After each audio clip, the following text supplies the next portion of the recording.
Annual UK house price growth hits a 10-year low. That's what the Guardian's just reported this week as their main headline grabber. The Bank of England have yet again hiked interest rates in the 12th consecutive rise since December 2021. This time the increase is 0.25 percent points, taking the base rate to 4.5%. But Zoopla lead with the headline, our house price index for May shows that UK housing market is more balanced than it has been for years.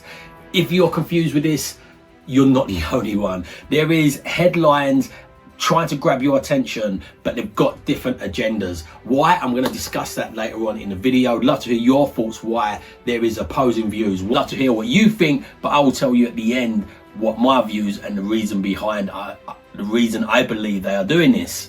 This is the May property market update. I'm Harvey, the remote property investor, and in this market update, we're going to be covering the 4 main reports on house prices. We're going to be going over the Bank of England base rate, mortgage rates, and at the end, I'm going to share with you what strategy is working for property investors at the moment. Because yes, contrary to some of the headlines and the belief, there is strategies that are still working at the moment. But a great strategy that is still working at the moment, if you've not done it already, is hitting that like button. It really, really does help the channel.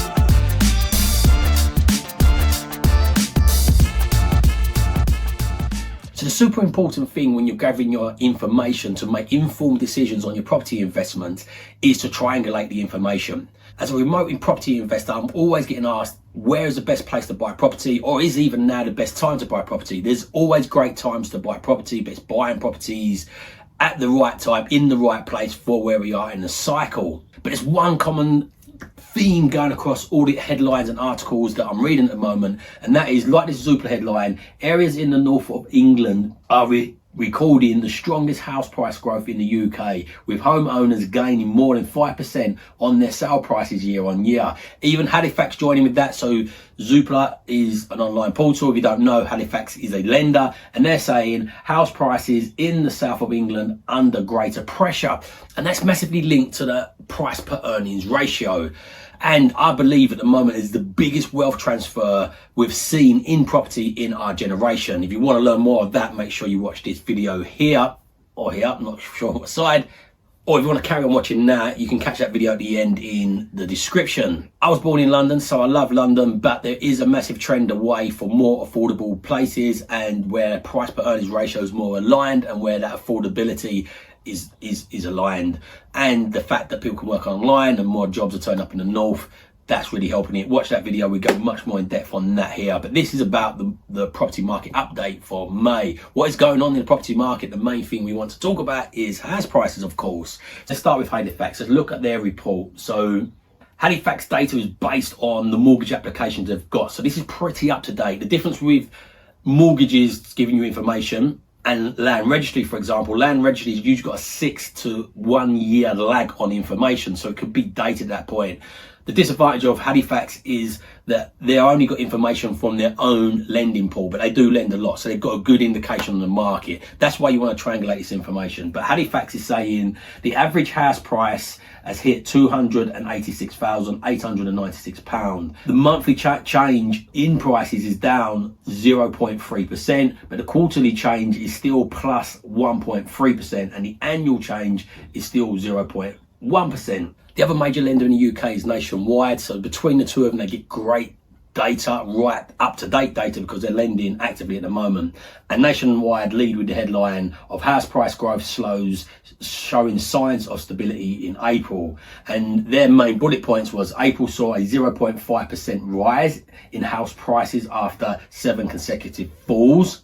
Again, emphasising the importance of triangulating your information. There was a 0.3% fall with Halifax and a 0.5% rise with Nationwide. So it is important to get this information and get an average between all of it. But they're reporting annual rates of house price growth improved from minus 2.7% from minus 3.1% in March.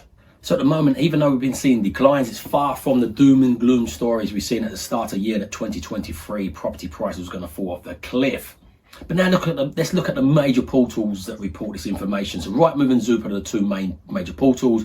and their information is based on asking prices, not based on sold prices. So again, triangulating the information from the asking price trends with the sold prices from Halifax and nationwide really gives you a better informed understanding and informed decisions for your investments. So Rightmove is reporting a plus 2% monthly asking price change, so it's on the up. They're also showing a plus 1.7% annual growth and plus 8% buyers demand versus 2019.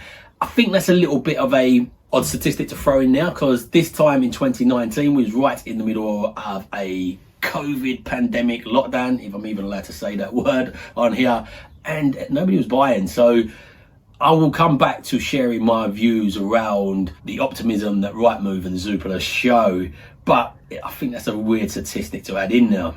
One of the big pressures we've had over the last few years is low stock demands. And if you look at this chart here from Rightmove, this shows you the average stock per agent. So we was really dipping off again towards the end of coming into the beginning of this, end of last year, coming to the beginning of this year.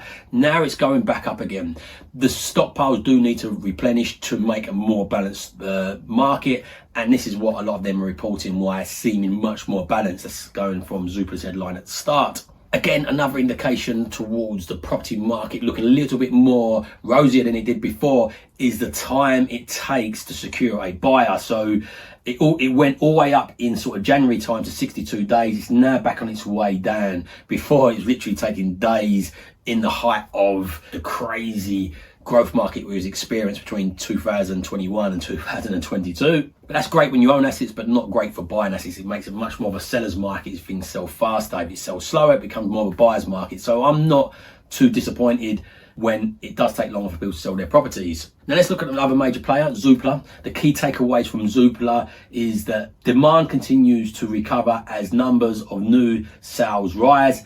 Annual house price growth slows to 3% from 4.1% last month, but the worst of the month-on-month price falls are now behind us. The housing market is more balanced than it has been for years, going back to that first introduction stuff. So one of the main reasons both Zoopla and Rightmove are reporting a stronger market is because of first-time buyers, and the reason they're saying first-time buyers are getting more of an appetite at the moment is because of rent prices are going so high at the moment. So it's seeming a hell of a lot more attractive to buy homes than it is to pay rent.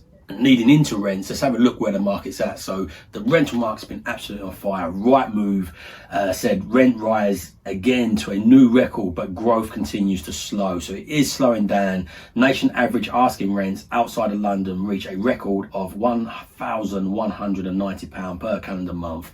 This is putting massive pressure. And it's because stockpiles are reducing of landlords. Lots of landlords are exiting the market. Not as many are entering the market. And there's more demand for rentals than there's ever been. Zoopla as well, the key takeaways are saying rental inflation has slowed to 11.1% from its high of 12.3% in mid-2022. So obviously 11% is still high inflation. So when the banks are talking about inflation, rent prices going up, petrol going up, energy going up, it definitely feels a lot more than 10% at the moment. Don't know what you think. Please put in the comments if you feel it seems more than 10%.